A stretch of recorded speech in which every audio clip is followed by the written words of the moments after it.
안녕하세요. 지구과학 영주쌤입니다.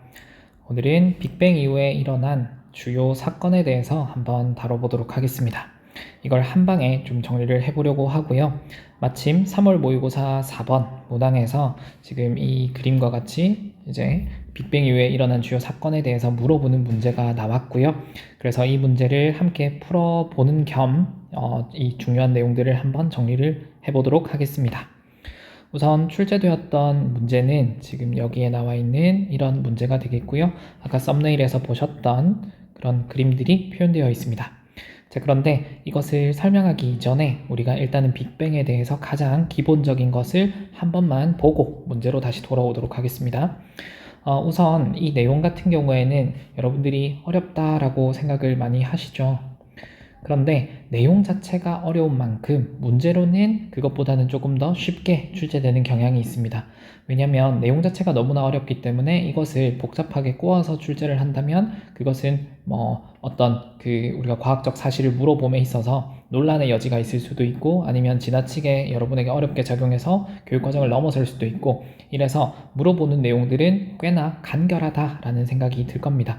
그래서 오늘 정리해드리는 내용을 잘 학습을 하시면 아마도 더 이상 추가적인 학습이 없이도 여기 이 문제에서 물어보는 정도의 어떤 내용 요소들은 충분히 여러분들이 마스터하실 수 있지 않을까 라고 생각을 하게 됩니다. 자, 우선 여기 보이는 이 그래프를 선생님이 그려왔는데요. 이 그래프가 여러분들이 아주 많이 보셨던 그래프일 겁니다. 자, 일단 보시면 가로축이 시간축입니다. 그래서 시간이 증가할수록 우주의 거리 척도 혹은 크기 척도 이런 식으로도 표현합니다. 왜 척도라고 하냐면 우리가 이 우주의 크기를 직접적으로 잴 수 있는 방법은 없고 어떤 비율을 계산하는 거예요. 그래서 특정 어떤 척도가 있으면 그 척도가 몇 배가 되느냐 이런 것들을 계산하는 거기 때문에 거리, 척도, 크기, 척도 이런 식으로 불러줍니다. 어쨌든 이 세로축으로 올라갈수록 크기가 커진다라고 생각하시면 되겠습니다. 그리고 실제 우주에 해당하는 게 여기 지금 초록색 선이 우주의 어떤 모습을 그래프로 도시한 거다라고 보시면 되겠고요. 여기 0에 해당하는 우주의 크기도 0, 시간도 0. 다르게 말하면 나이가 되겠죠. 이 나이가 0이 되는 그 시점이 빅뱅이라고 하는 시점입니다. 이 빅뱅일 때 우주가 시작을 해서 계속해서 팽창해 왔습니다. 자, 여러분이 그럼 빅뱅에서 중요하게 생각해야 될 부분은 뭐냐면 빅뱅 이후 우주는 지속적으로 팽창해 왔다라는 겁니다. 수축은 없었다라는 말이 되겠죠. 그쵸? 빅뱅 이후 우주는 계속해서 팽창해 왔다라는 거 생각을 해 주시고요. 그런데 이 팽창하는 모습이 지금 이 그래프처럼 초반에는 이렇게 급격하게 팽창하는 구간이 있었고요. 그리고 급격하게 팽창한 이후에는 당연히 감속이 존재하겠죠. 그리고 최근에는 다시 우주가 더 빠르게 팽창하는 가속의 구간입니다. 자, 그러니까 지금 이 그래프를 보시면 이 그래프의 기울기가 거리 나누기 시간에 해당하는 그래프입니다. 자, 그러면 이것은 우리가 생각해 보겠지만 속력이라고 생각해 볼 수가 있겠죠. 그래서 이 속력이라고 생각을 한다면 이 그래프의 기울기가 가파른 동안은 굉장히 빠르게 팽창한 것이고요. 그래프 기울기가 완만해진다 그럼 천천히 팽창하는 거다인데요. 여기서 가속이라는 건 그래프의 기울기가 점점점 급하게 되는 구간, 그리고 감속이라고 하는 것은 그래프의 기울기가 완만해지는 구간입니다. 자, 그런데 여기서 우리가 급팽창이라고 하는 것을 유심히 보셔야 됩니다. 영어로는 인플레이션이라고 하는데요. 여기 급팽창이라고 하는 구간 동안에 우주가 아주 급격하게 팽창했습니다. 자, 이게 어느 정도의 팽창 스케일이냐면 원자 스케일, 원자라고 하면 우리 눈에도 보이지 않는 굉장히 작은 입자죠. 혹은 좀 더 쉽게 표현하면 양자역학적 스케일이다 이렇게 생각을 해볼 수도 있을 것 같고요. 이 스케일이 우주의 은하 단 정도 그 규모 이상으로 확장되는 정도로 크게 팽창했습니다. 자, 그러면 은하단이라고 하는 것이 무엇이냐? 은하가 모인 집단이 되겠죠. 은하가 모인 집단이라고 하는데 그 은하가 모인 집단은 수십 개에서 혹은 수백 개 정도가 모여있는 집단이에요. 그러니까 은하 하나가 수천억 개의 별을 가지고 있는데 그런 은하들이 수십 수백 개가 모인 은하단 규모보다 그 작은 원자 하나가 그거보다 더 큰 규모로 팽창한 그 정도 스케일의 팽창이 급팽창입니다. 자, 그러면 이렇게 급격하게 팽창하는 그 구간에는 약간의 어떤 가속의 구간이 분명히 있었을 거고요. 그리고 그렇게 급격한 팽창 이후에는 당연히 우주가 그거보다는 천천히 팽창할 거니까 감속 구간이 있었을 거고요.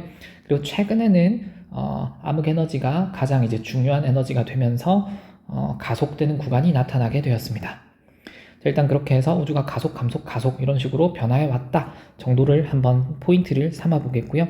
그리고 이런 급팽창이 일어나던 시기가 언제냐, 이 시기를 여러분이 외울 필요는 없지만 어느 정도 알 필요는 있습니다. 어떻게 기억하면 좋겠냐면, 일단 시기는 10-35승 초, 우주의 나이가 10-35승 초 정도니까 1초보다도 훨씬 전에 있었던 일이에요.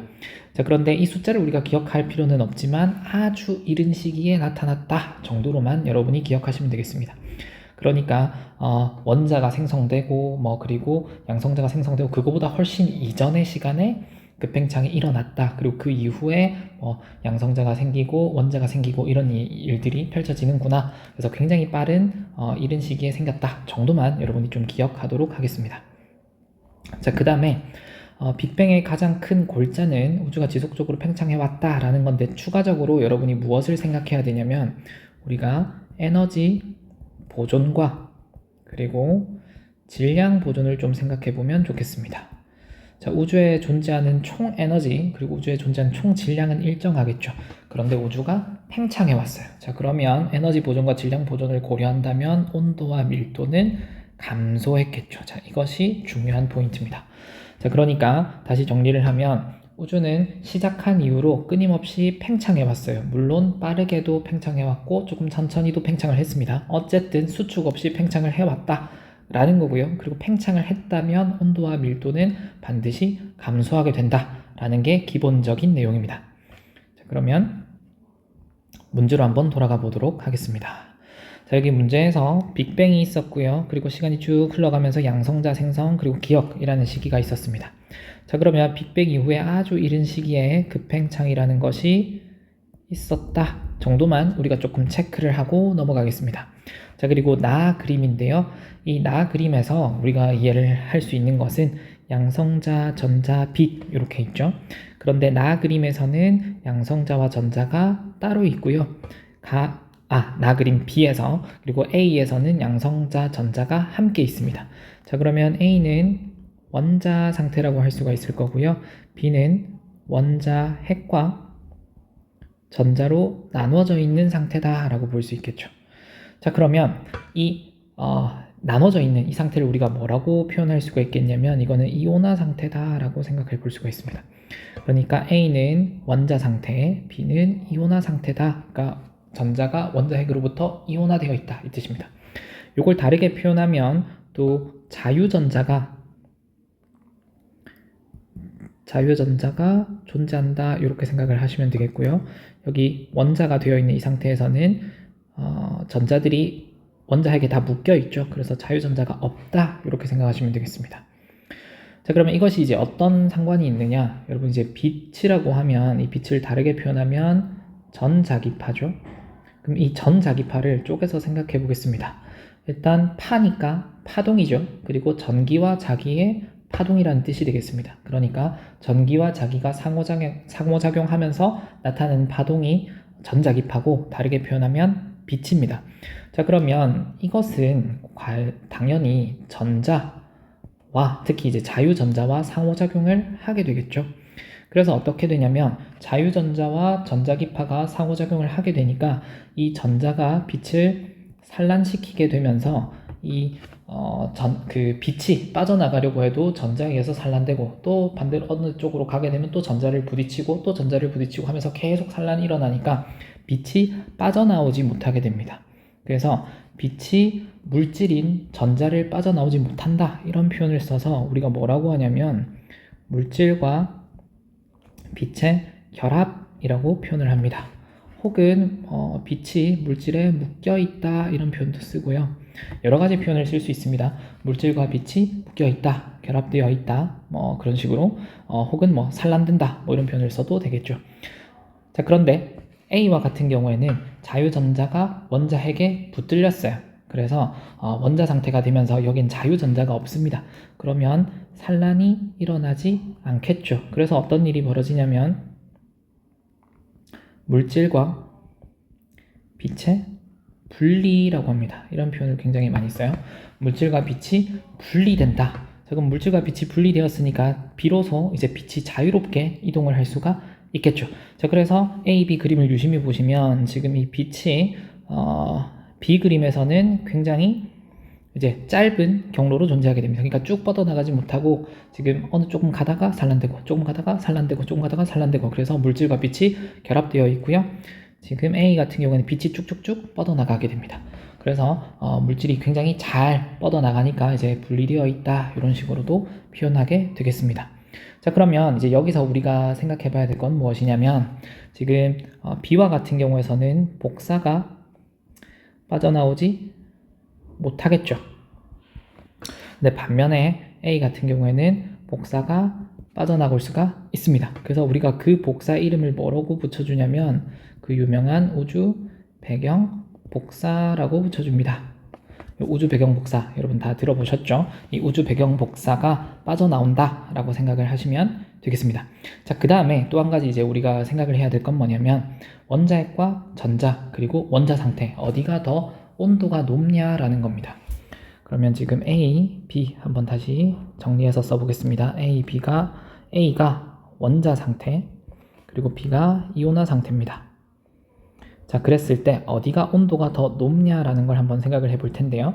여러분이 생각을 해보면 이제 원자핵과 전자는 플러스 마이너스니까 붙으려고 하죠. 근데 그걸 억지로 떼려고 하면 에너지를 공급해줘야 되는 상태일 겁니다. 따라서 이온화 상태가 온도가 높고 원자 상태가 온도가 낮은 상태예요. 다르게 생각해 보면 여러분이 교실에 이제 친구들이 같이 이렇게 앉을 겁니다. 짝지가 있다고 생각을 해봅시다. 짝지가 있는데 이 짝지를 서로 끌어안고 싶지 않겠지만 만약에 끌어안게 만들고 싶다라고 한다면 교실의 온도를 영하 30도, 영하 40도로 떨어뜨리면 됩니다. 그러면 추워서 여러분들이 어쩔 수 없이 끌어안게 되겠죠. 그러니까 원자핵과 전자가 만나서 원자가 되듯이 달라붙을 겁니다. 그런데 만약에 여러분들이 아무리 사이 좋다고 하더라도 여러분들 떨어뜨려 놓는 방법이 있습니다. 어떻게 하면 되냐면 교실의 온도를 40도, 50도 이렇게 가열을 하는 겁니다. 그러면 너무 더워서 여러분이 옆에 있고 싶지 않겠죠. 그래서 떨어지게 될 겁니다. 그게 이제 이온화 이렇게 생각하시면 되겠고요. 그러니까 B가 온도가 지금 높은 상태고 A가 온도가 낮은 상태다. 자, 그러면 우주의 나이를 스몰 t라고 한번 표현을 해볼게요. 우주의 나이는 뭐가 더 빠르냐 느리냐 라고 한다면 우리가 앞에서 빅뱅 이후에 온도는 지속적으로 떨어져 왔다 라고 했으니까 온도가 높은 상태가 나이가 젊고요, 온도가 낮은 상태가 나이가 많다. 그러니까 온도가 높으면 나이가 젊고 온도가 낮으면 나이가 많다, 이렇게 정리를 하시면 되겠습니다. 그러면 이제 쉽게 이 A와 B를 정리할 수 있겠습니다. 자, 그래서 이제 양성자 생성이 되었다라고 하는 이 시기는 지금 B랑 매치가 된다라고 보면 되겠고요.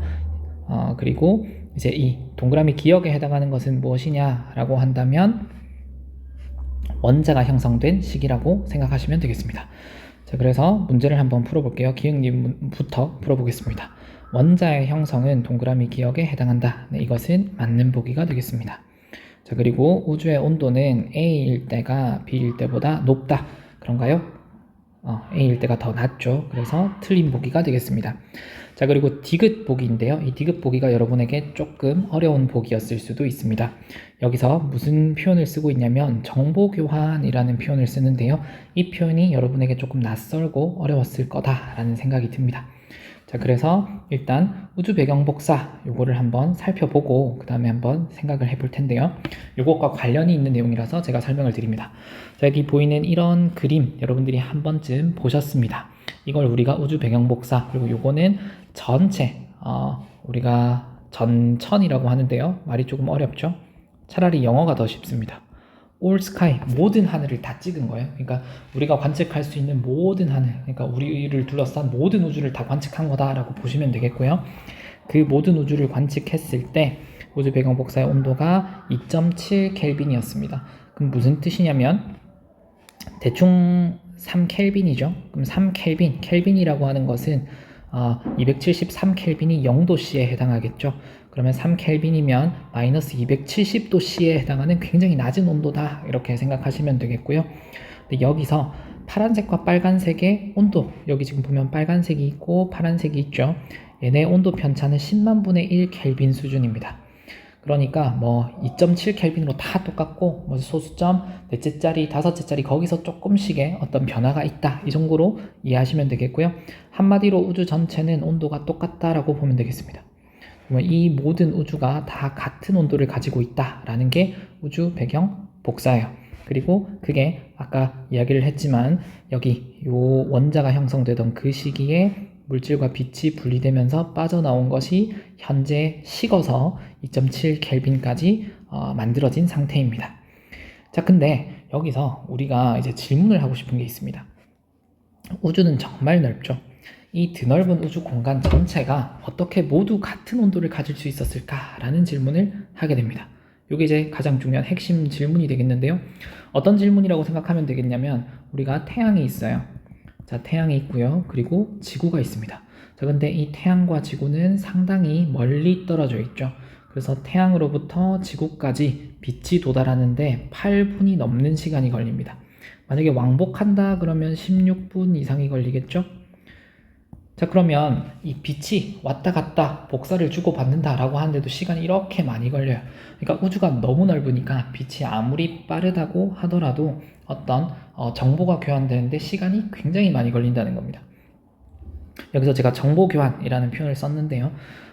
혹은 뭐 열교환이라고 생각을 해도 될 것 같습니다. 뭐 정보교환이든 열교환이든, 그러니까 정보교환이 모든 걸 아우르는 단어가 될 텐데요. 그러니까 지금 여기 이 우주 배경 복사의 온도가 완전히 우주 전체가 균일하다라는 거는 지금 어떻게 보면 열 평형 상태를 얘기하는 거라고 볼 수 있습니다. 그러니까 온 우주가 같은 온도를 갖는다. 온도가 높고 낮은 게 없고 뭐 그 편차가 있지만 10만 분의 1 켈빈 수준이라고 했죠. 그러니까 모든 우주의 온도는 일단 같다고 보시면 됩니다. 그러니까 여기와 저기가 아무리 멀리 떨어져 있어도 온도가 같다. 근데 그러려고 하면 열이 전달되어야 되겠죠. 근데 열이 전달되려고 하면 우리가 복사로 아무리 빨리 전달이 된다고 하더라도 빛의 속도를 넘어서는 속도로 빠르게 전달될 수는 없을 텐데 우주의 온도가 지금 다 같아요. 무슨 뜻일까요? 예전의 우주는 아주 작았다라는 이야기가 됩니다. 여기서의 포인트는 예전 우주는 아주 작았다. 자, 아주 작았으면 어떻게 될까요? 아주 작았던 우주는 이제 복사가 주고받아지면서 빠르게 열이 전달되고 정보가 교환됩니다. 그래서 이 전체가, 죄송합니다. 종이 쳐서 다시 이어가겠습니다. 예전의 우주는 아주 작았어요. 아주 작았기 때문에, 그러니까 이 작은 우주에서는 빛이 전달, 그러니까 복사가 전달됨에 따라서 이제 빠르게 온도나 여러 가지들이 교환될 수 있는 겁니다. 그렇게 해서 교환이 돼서 우주 전체가 같은 상태가 되었어요. 자, 그런데 그 이후에 무슨 일이 있었냐면 급팽창이 있었다는 겁니다. 급팽창, 아까 이야기를 했지만 이 급팽창의 규모는 원자가 은하단이 되는 정도로 굉장히 크게 팽창했어요. 그래서 이렇게 아주 작았던 우주가 아주 커지게 됨에 따라서 지금과 같은 우주를 이루게 되었으니까 이 정보 교환이라고 하는 것은 그 이전 시간, 급팽창 이전, 이때 정보 교환이 일어나게 된 거다라고 생각하시면 되겠습니다. 자, 그래서 디귿 보기를 한번 보시면 T 기간에 우주의 모든 지점은 서로 정보 교환이 가능하였다. 이것은 틀린 보기가 되겠죠. 이것은 언제를 묻는 거냐면 급팽창 이전을 묻는 이야기가 되겠습니다. 그래서 니은 디귿이 틀리고 기억이 맞아서 정답은 1번이 되겠습니다. 이번에 오늘 좀 내용이 길었는데요. 이 내용이 제가 전체를 총망라하면서 설명을 해서 그렇고요. 그래서 이 문제를 잘 학습하시면 여러분들이 아마도 이 파트에서 많은 것들을 해결하실 수 있을 것 같습니다. 수고하셨습니다.